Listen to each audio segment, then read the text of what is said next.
In the frozen fields of occupied China, Japanese army doctors infected prisoners with plague, froze their limbs solid, dissected them alive without anesthesia, and recorded everything. After the war, the United States discovered what they had done. The men responsible faced a choice: trial and execution for crimes against humanity, or a deal. In exchange for their research data, America would grant them immunity. No prison, no public trials, no justice. This is not a conspiracy theory. This is a documented decision made in 1945. Tonight, we examine how one of the most brutal human experimentation programs in history, Unit 731, was buried in secrecy, and why the United States chose science over justice. In the early 1930s, Imperial Japan expanded into northeastern China, establishing the puppet state of Manchukuo. Beneath the language of modernization and development, a parallel project began to take shape, one that would remain hidden from most of the world for over half a century. In 1936, the Japanese Army formally established a covert biological warfare unit near the city of Harbin in occupied Manchuria. Officially, it was called the Epidemic Prevention and Water Purification Department of the Kwantung Army. Unofficially, it would become known as Unit 731. The man placed in command was Shiro Ishii, a military physician and microbiologist who had become convinced that biological weapons would define the future of warfare. Ishii argued that microbes could achieve what artillery and bombs could not: the silent destruction of entire populations. The facility built under his direction was not a small laboratory. It was a vast compound spanning more than 6 square kilometers. It included laboratories, detention cells, crematoriums, animal testing facilities, and administrative buildings. Thousands of personnel worked there: doctors, researchers, guards, engineers. But Unit 731 did not test on animals alone. Prisoners were transported from across occupied China and beyond. Many were Chinese civilians, others were captured resistance fighters. Some were Soviet prisoners of war. Historical estimates of victims vary, but thousands of men, women, and children passed through the compound. Inside the facility, they were referred to as maruta, a Japanese term meaning logs. The word was used to dehumanize them, disguising their identities in paperwork as raw material for research. Former staff testimonies and post-war investigations revealed the scope of experimentation. Subjects were deliberately infected with pathogens such as plague, cholera, and anthrax. The progression of disease was observed and recorded. In many cases, vivisections were performed while the subject was still alive, without anesthesia, to study the internal effects of infection. Other experiments focused on frostbite, hypothermia, dehydration, and high-pressure exposure. The compound in Manchuria was not simply a laboratory. It was an industrialized system of human experimentation designed for military application. And for nearly a decade, it operated in secrecy. Unit 731 was not created for theoretical research. Its purpose was operational: to develop biological weapons capable of deployment in active war zones. Under the direction of Shiro Ishii, researchers cultivated and weaponized pathogens that could spread rapidly and uncontrollably. Among the most studied were Yersinia pestis, the bacterium responsible for bubonic plague, Vibrio cholera, which causes cholera, Bacillus anthracis, the organism behind anthrax, and pathogens linked to typhoid and dysentery. The objective was not simply to understand these diseases, it was to optimize them. Records recovered after the war indicate that scientists at Unit 731 studied infection rates, incubation periods, organ failure progression, and mortality thresholds. Prisoners were injected, force-fed contaminated food or water, or exposed through aerosolized bacteria. When symptoms developed, the subjects were often dissected alive. The reason, according to post-war testimonies, was that decomposition after death altered the biological data. Surgeons wanted to observe organs while the disease was actively progressing. Anesthesia was reportedly avoided because it could affect physiological readings. The experiments extended beyond controlled infection. Unit 731 developed ceramic bombs designed to shatter upon impact, dispersing plague-infected fleas over populated areas. Traditional metal bombs would generate heat during explosion, killing bacteria and insects. Ceramic casings allowed for wider and more effective contamination. Between 1937 and 1942, Japanese forces conducted biological attacks in several Chinese cities, including Ningbo and Changde. Flea-borne plague outbreaks followed some of these operations, causing civilian deaths and secondary epidemics. While the exact casualty numbers remain debated among historians, the consensus is clear. Biological weapons were deployed in active conflict. Unit 731 also tested the limits of the human body under extreme environmental stress. Prisoners were exposed to sub-zero temperatures to study frostbite progression. Limbs were frozen and then subjected to various thawing techniques to measure tissue damage. Other experiments simulated high-altitude pressure conditions inside vacuum chambers to determine how pilots' bodies would react at extreme heights. This was not random cruelty, it was systematic military research. By the end of the war, Unit 731 had accumulated thousands of pages of data, charts, slides, preserved tissue samples, and detailed experimental reports. When Japan surrendered in August 1945, that archive became one of the most disturbing scientific collections in the world, and the United States wanted it.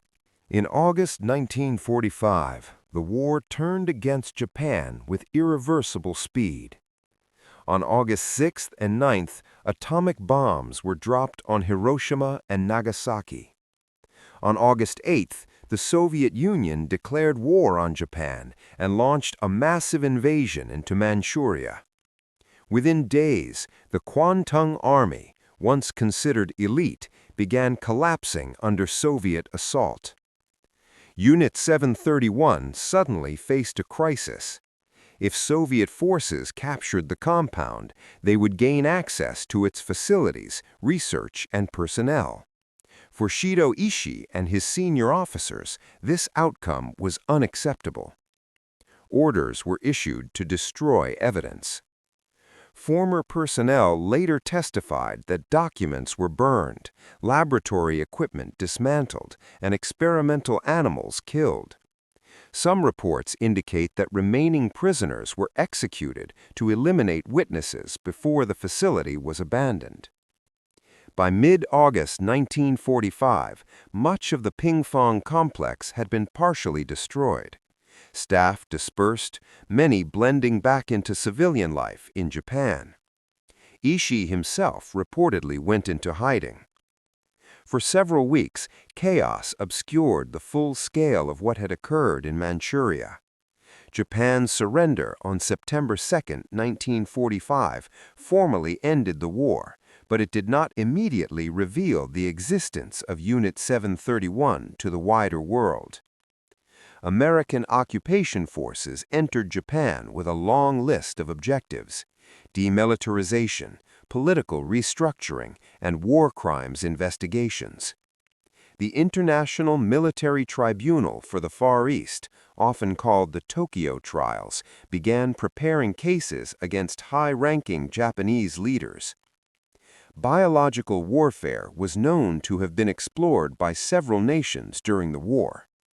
What American intelligence did not yet fully understand was how far Japan's program had gone and how much data still existed.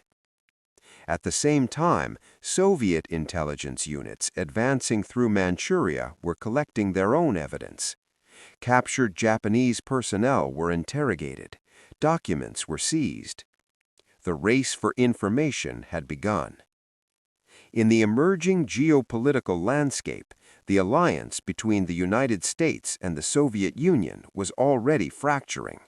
Suspicion replaced cooperation. The outlines of the Cold War were forming. Unit 731 was no longer only a question of justice. It was becoming a question of strategic advantage. And the United States was determined not to fall behind.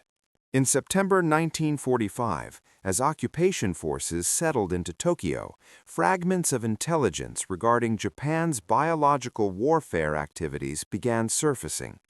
Initial reports came through interrogations of mid-level officers. References appeared to a research facility in Manchuria operating under the cover of water purification.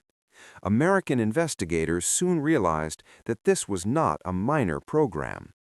Lieutenant Colonel Murray Sanders, a microbiologist attached to U.S. Army intelligence, was assigned to evaluate the situation.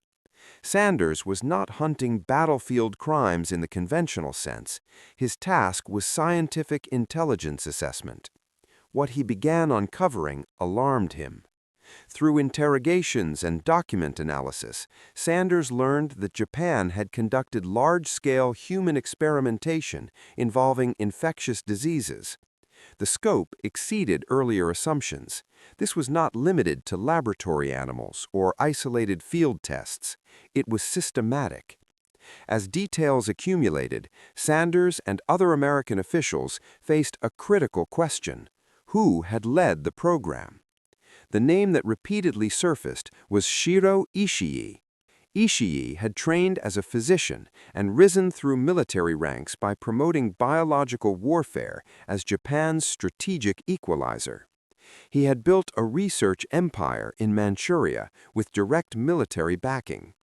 American intelligence soon discovered something else. The Soviets were actively interrogating captured Japanese scientists in Manchuria. If Moscow gained full access to the research data first, it could accelerate its own biological weapons program. At the time, the United States' biological warfare research was still limited. Fort Detrick in Maryland had begun exploring defensive biological studies during the war, but comprehensive human data on weaponized pathogens did not exist within American archives. Unit 731 possessed exactly that. Reports from Sanders emphasized that the Japanese data included human infection case studies that could never be ethically replicated. The moral implications were staggering, but so was the perceived military value. Within the occupation administration under General Douglas MacArthur, discussions intensified. Should the perpetrators of Unit 731 be prosecuted publicly at the Tokyo trials? Or should their knowledge be secured, quietly, before the Soviets could obtain it? This decision would shape one of the most controversial intelligence choices of the post-war era, and it would remain hidden for decades. By late 1945, American investigators had located several former Unit 731 officials inside Japan. Shiro Ishii was among them. Contrary to later mythologized versions of events, there is no verified transcript of a dramatic face-to-face confrontation. What historical records show instead is a series of interrogations and intelligence exchanges conducted under military authority. Ishii and his colleagues understood their position. The Tokyo trials were underway. High-ranking officials of Imperial Japan were being prosecuted for war crimes and crimes against humanity. If the full scope of Unit 731's activities were presented in court, execution would have been a likely outcome for its leadership. At the same time, American officials understood the strategic leverage they possessed. Documents declassified decades later reveal that U.S. Army intelligence recommended immunity in exchange for exclusive access to experimental data. Reports described the material as of great value and unobtainable by other means. The logic was clinical. If the data were denied to the Soviets, it would slow Moscow's biological weapons development. If the data were secured by the United States, it could strengthen American defensive capabilities and possibly offensive ones. By early 1947, the arrangement had taken shape. Shiro Ishii and several senior Unit 731 members were granted immunity from prosecution by American occupation authorities. In return, they provided detailed research records, laboratory findings, and experimental documentation. The decision was not publicly announced. It was classified. Unlike Nazi physicians tried at Nuremberg during the doctor's trial, Japanese biological warfare scientists did not face equivalent international prosecution in Tokyo. The moral contrast was stark. One set of wartime doctors was tried and executed. Another was quietly absorbed into post-war structures. At the time, American leadership justified the choice as a matter of national security. The Cold War was intensifying. Intelligence value was prioritized over judicial accountability. Justice was deferred. The victims of Unit 731 were not named in courtrooms. Their stories were not presented before international tribunals. Instead, their suffering was converted into data. And that data crossed the Pacific. The research materials obtained from former Unit 731 personnel did not disappear into storage. They were transferred to American military research channels, including facilities associated with Fort Detrick in Maryland, the center of U.S. biological warfare research during and after World War II. Fort Detrick had been established in 1943 to study biological agents primarily for defensive purposes. American scientists investigated pathogens such as anthrax and botulinum toxin, focusing on containment and countermeasures. What they lacked was extensive human data. The Japanese records reportedly contained detailed case studies of disease progression in living human subjects exposed under controlled conditions. These included incubation timelines, organ deterioration patterns, transmission efficiency, and mortality thresholds. From a purely scientific standpoint, the data were considered unique. American officials later acknowledged in internal memoranda that much of the material could not have been obtained ethically. Replicating such experiments would have required actions that violated both domestic law and emerging international norms. This reality became part of the justification for granting immunity. If the atrocities had already occurred, some argued, refusing to use the data would not undo the suffering. Better to convert the information into defensive knowledge that could save lives in the future. Critics would later challenge that reasoning. At the time, however, Cold War urgency dominated strategic thinking. By the late 1940s, tensions between the United States and the Soviet Union had hardened into open rivalry. Biological weapons were viewed as potential instruments of deterrence. The prospect that Moscow might possess similar or superior research intensified American interest in maintaining parity. Meanwhile, the Soviet Union conducted its own proceedings. In 1949, the Khabarovsk War Crimes Trial publicly prosecuted several captured Japanese biological warfare officers. The Soviet trial documented aspects of Unit 731's activities, though Western governments initially dismissed it as propaganda. In contrast, American immunity agreements remained classified. Shiro Ishii returned to civilian life in Japan. Many of his former colleagues resumed professional careers in medicine, academia, and industry. The data had changed hands. The perpetrators had avoided prosecution, and the world, for the most part, did not yet know. In December 1949, the Soviet Union held a military tribunal in the city of Khabarovsk. 12 former members of Japan's biological warfare program were prosecuted for developing and deploying bacteriological weapons.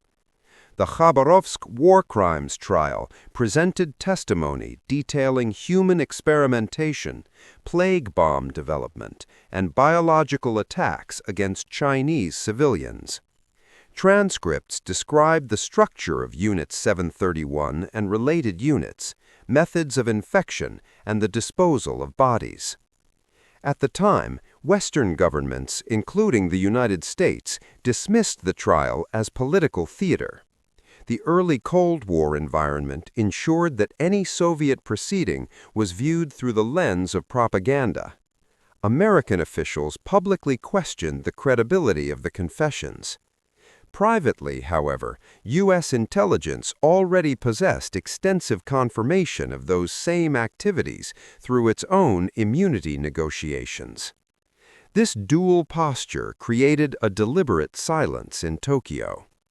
The International Military Tribunal for the Far East did not include comprehensive charges related to Unit 731. The biological warfare program was largely absent from the high-profile war crimes proceedings that dominated international headlines. As a result, the global narrative of Japanese wartime atrocities focused primarily on aggression, forced labor, and conventional military crimes. The industrial-scale medical experimentation in Manchuria remained obscure. Within Japan, public awareness was limited. Many records had been destroyed. Former Unit 731 members reintegrated into society. Some became university professors. Others held senior roles in pharmaceutical companies or medical institutions. Shiro Ishii himself lived quietly after the war. He was never indicted by American authorities. He died of throat cancer in 1959 without facing trial. For decades, the United States government did not publicly acknowledge the immunity agreement. It was not until the 1980s and 1990s, through investigative journalism and declassified documents, that fuller details emerged. By then, most principal figures were dead. The legal window for accountability had effectively closed. The contrast was striking. Nazi doctors were tried at Nuremberg in 1946 to 1947, and several were executed. Japanese biological warfare physicians largely avoided prosecution. The difference was not in the scale of cruelty. It was in geopolitical calculation, and that calculation was made in 1945. One of the most debated questions surrounding Unit 731 is not whether the atrocities occurred, that is well documented, but how much the United States understood at the time immunity was granted. Declassified memoranda from U.S. Army intelligence revealed that American investigators were aware of human experimentation, including vivisection and deliberate infection. Reports described the data as derived from human experimentation and acknowledged that the material could not be ethically reproduced.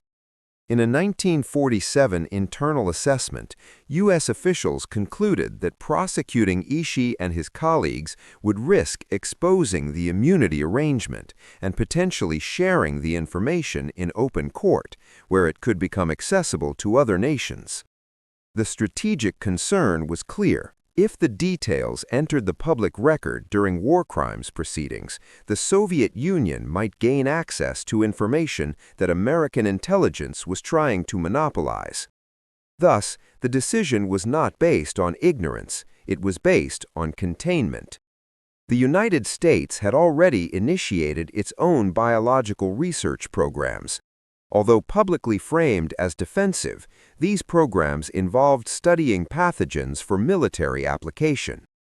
Officials feared falling behind in a domain they believed might shape future warfare. The ethical tension was acknowledged but subordinated. Some American scientists reportedly expressed discomfort with the arrangement.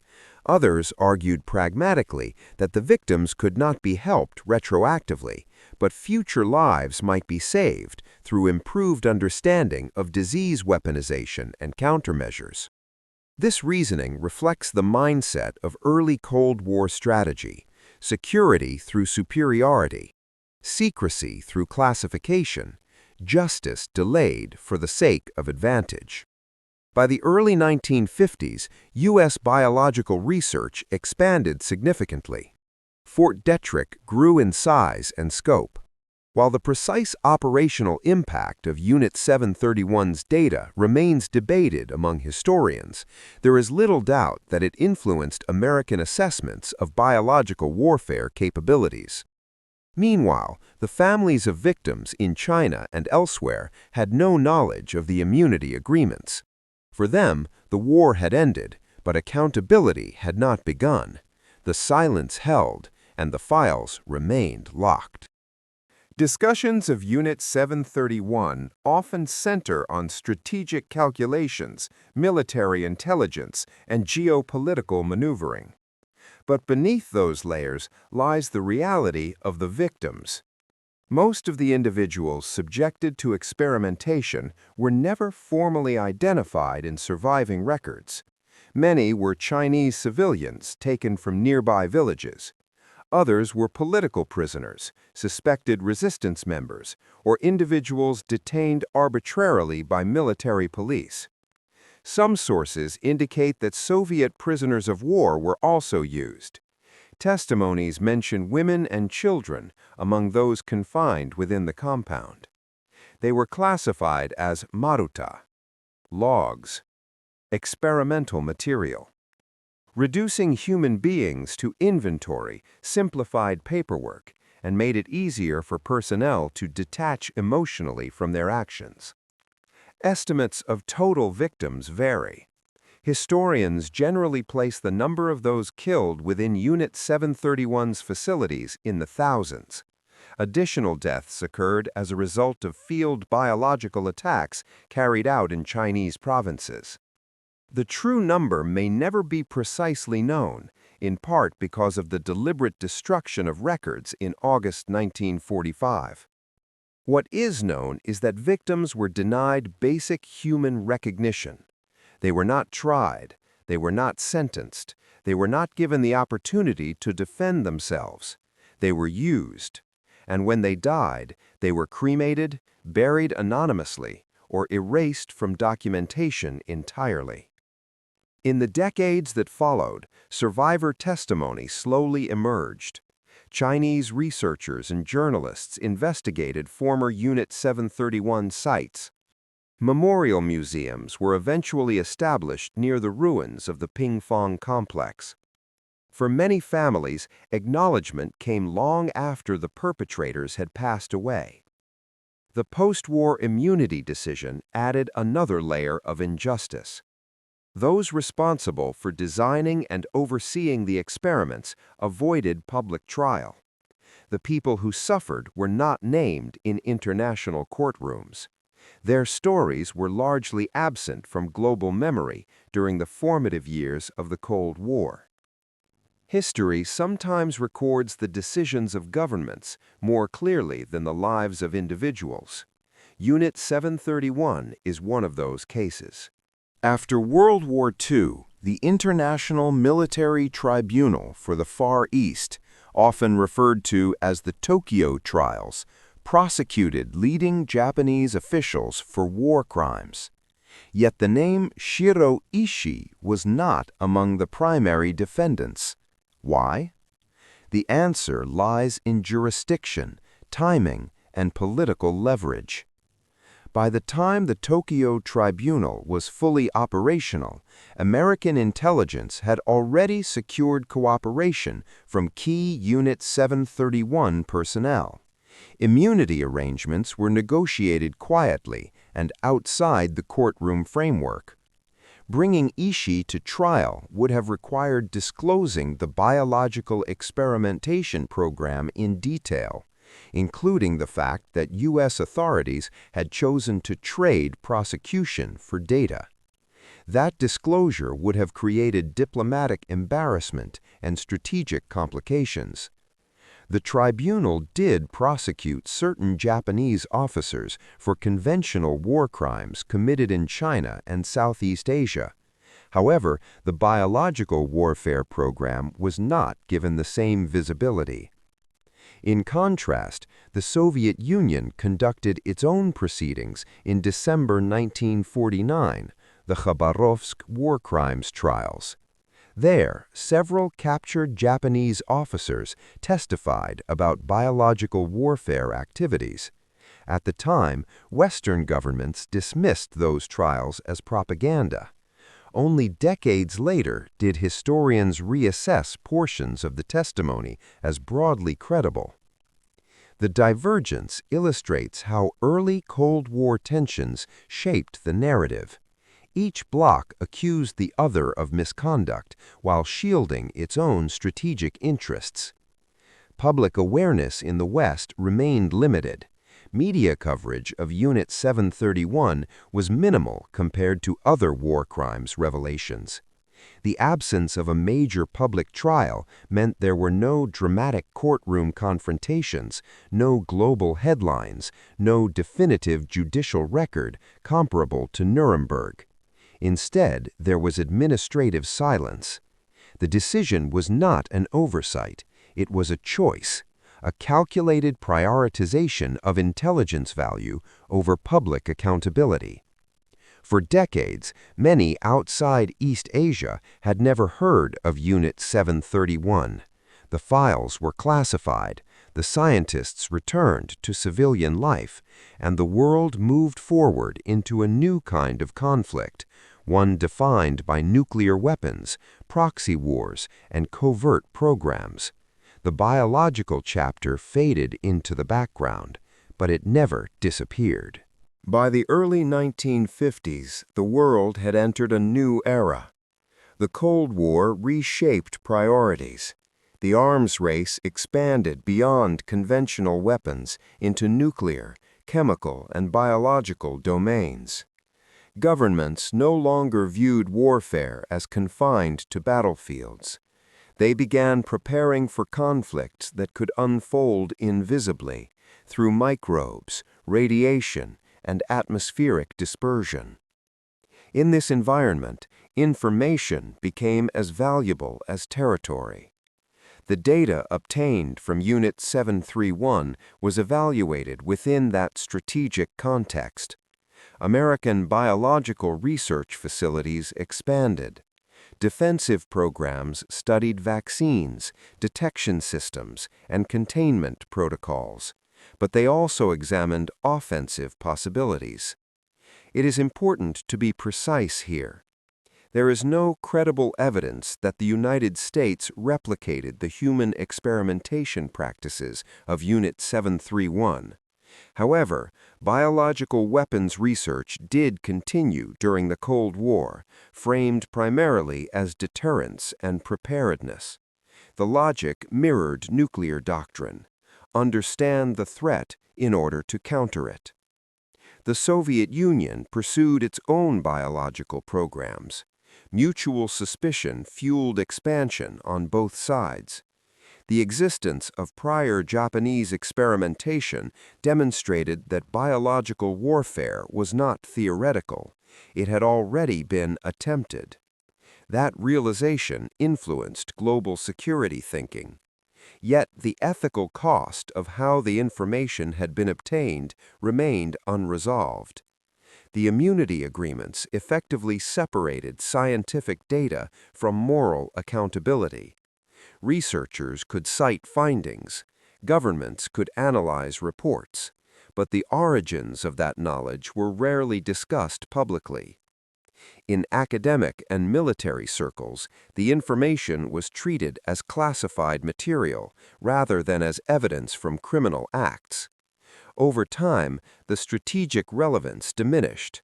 Advances in microbiology and international treaties, including the 1972 Biological Weapons Convention, shifted the framework toward prohibition.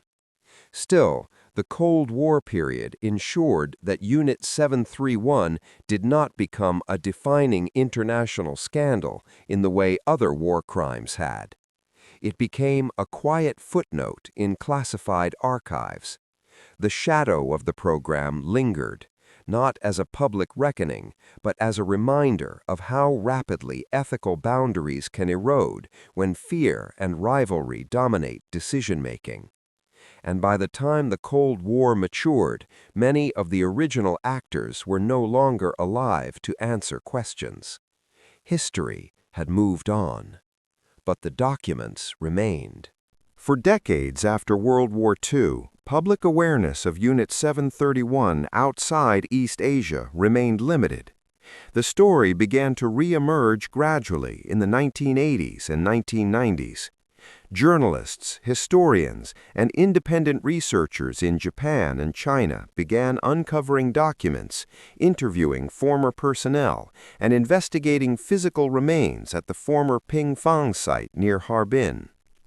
Excavations revealed foundations of laboratory buildings, prison cells, and incineration facilities. Testimony from former staff members, some of whom spoke late in life, provided additional confirmation of the scale and nature of the experiments. Civil lawsuits were eventually filed in Japanese courts by Chinese survivors and relatives of victims. Plaintiffs sought official acknowledgement and compensation. Japanese courts, in several rulings, recognized that biological warfare activities had occurred.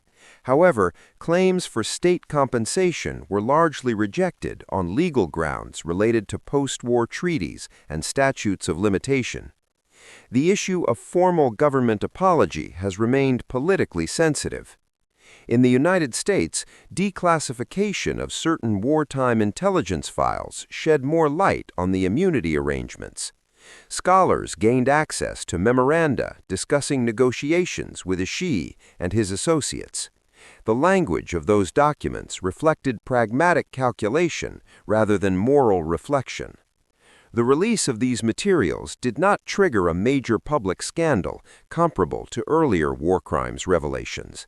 By the time they became widely known, global attention had shifted to other geopolitical issues. But for researchers, the archival evidence confirmed what survivors and regional historians had long maintained. The experiments had occurred. The immunity had been real. The decision had been strategic. Today, the former Unit 731 site includes a museum and memorial complex. Exhibits document the scientific apparatus, photographs, and testimony connected to the program. Visitors walk through reconstructed cells and read names that were once erased from official record. The location stands as both a historical site and a warning. It forces confrontation with a difficult question. When national security and moral accountability collide, which one prevails? The answer in this case was clear. Security came first. Justice came later. And for many victims, justice never came at all. History is often written by those who survive, but it is shaped by what they choose to reveal and what they choose to bury. Unit 731 was not erased because it was insignificant. It was buried because it was inconvenient. The scientists involved were not hidden in remote exile. Many reintegrated into post-war Japanese society. Some entered academia. Others moved into pharmaceutical research or public health institutions. Their careers continued. Their victims did not. The immunity agreements demonstrate something uncomfortable about modern geopolitics. Moral outrage can be overridden by strategic advantage. The United States was not endorsing the crimes. It was prioritizing access to data over public prosecution. In the logic of early Cold War planning, knowledge of biological warfare potential was seen as too valuable to risk losing. But every classified agreement carries a cost, not always immediate, not always visible. The cost here was historical clarity. For decades, the global narrative of World War II emphasized certain atrocities, while others remained peripheral. The absence of a dramatic international trial meant there was no defining moment of reckoning for Unit 731, comparable to Nuremberg. Without that moment, public memory faded, and when memory fades, accountability weakens. Today, historians have reconstructed much of what happened through documentation, testimony, and declassified files. The record is no longer deniable, but recognition decades later is not the same as justice in real time. Unit 731 stands as a case study in ethical compromise under geopolitical pressure. It forces a question that remains relevant far beyond the 1940s. If another government today possessed scientifically valuable data obtained through criminal means, would the decision be different? Or would strategic logic prevail again? The answer is uncomfortable, precisely because history suggests it might. The archives are no longer sealed. The story is no longer hidden. But silence always protects something.